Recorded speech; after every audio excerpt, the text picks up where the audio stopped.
여러분 안녕하십니까? 세계 곳곳에서 발생한 개벽 소식을 전해드리는 뉴스 더 개벽 시작합니다.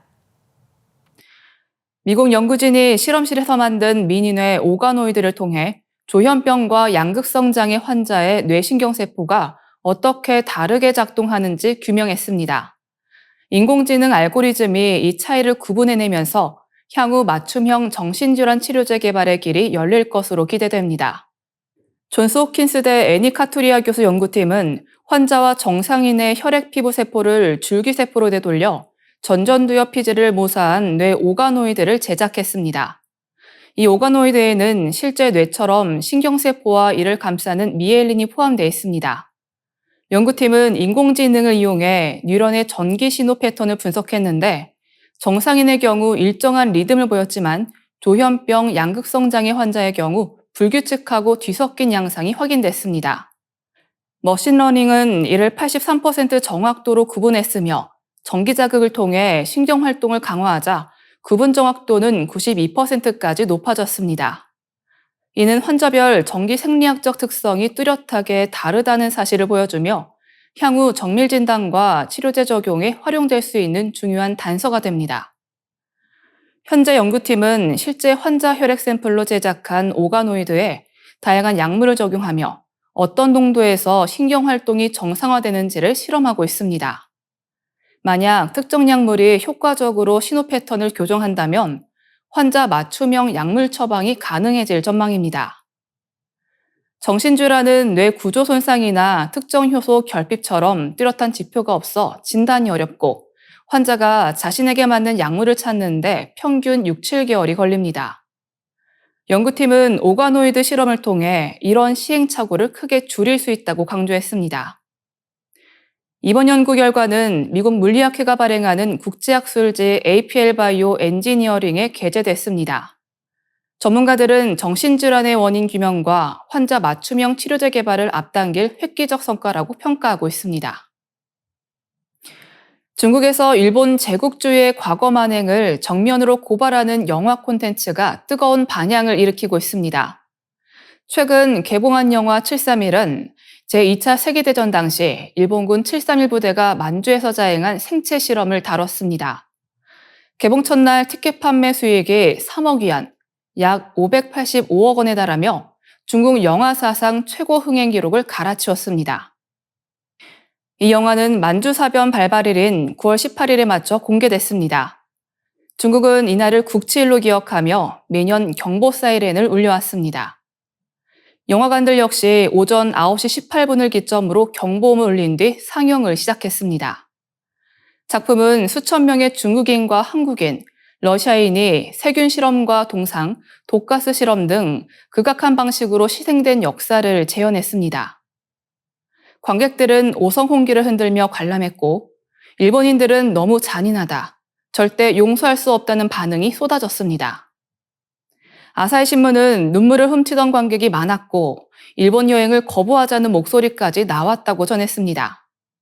이런 분위기 속에서 베이징과 상하이 등지의 일본인 학교들은 휴교하거나 온라인 수업으로 전환했고 일본 대사관은 교민들에게 일본어 사용과 일본식 복장을 자제하라는 안전지침을 내렸습니다.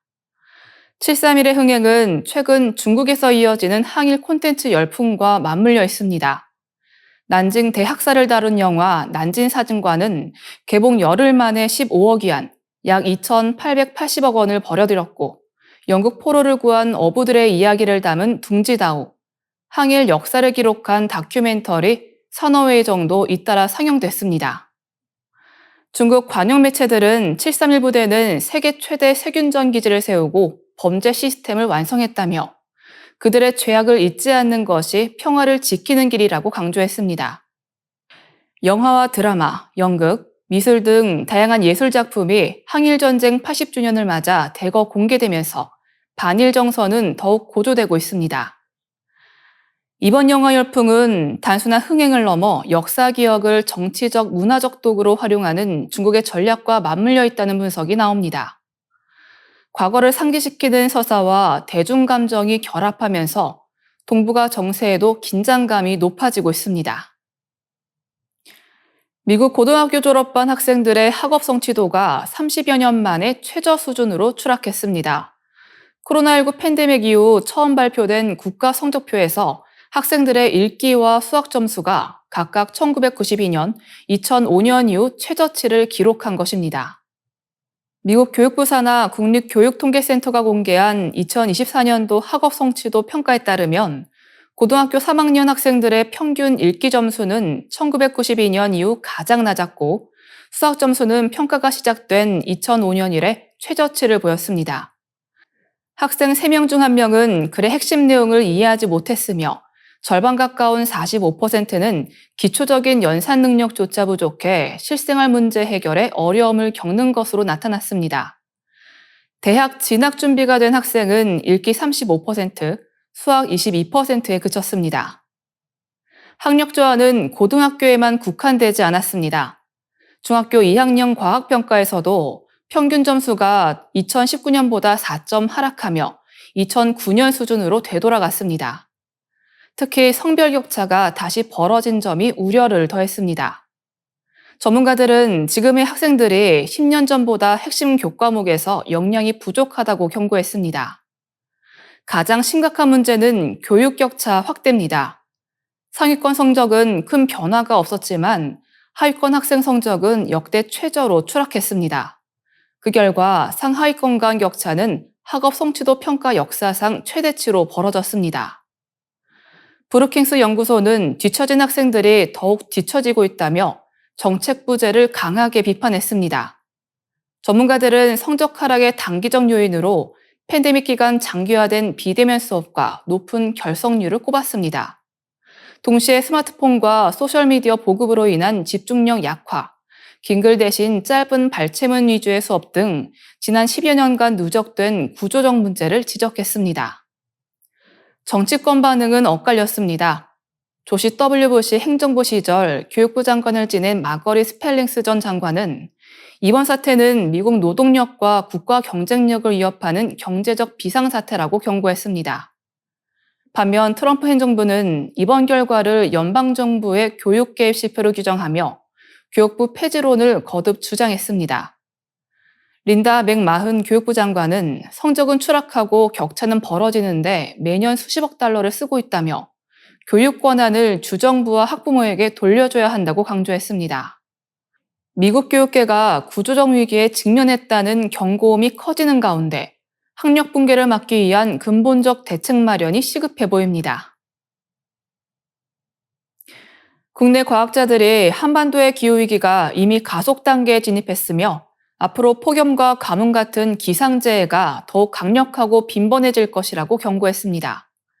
환경부와 기상청이 9월 18일 공동으로 발간한 한국기후위기 평가보고서 2025는 지난 5년간 발표된 2천여 편의 논문과 보고서를 종합 분석한 결과를 담고 있습니다. 보고서에 따르면 1912년 이후 한반도 평균 기온은 10년마다 0.21도 상승했습니다.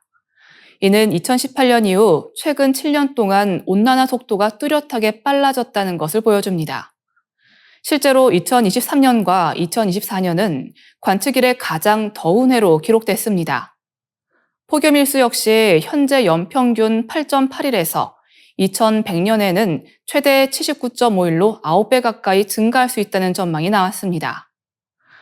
기후변화는 가뭄과 홍수의 위험도 동시에 키우고 있습니다. 특히 강릉에서 나타난 사례처럼 폭염형 급성 가뭄이 점차 늘고 있습니다.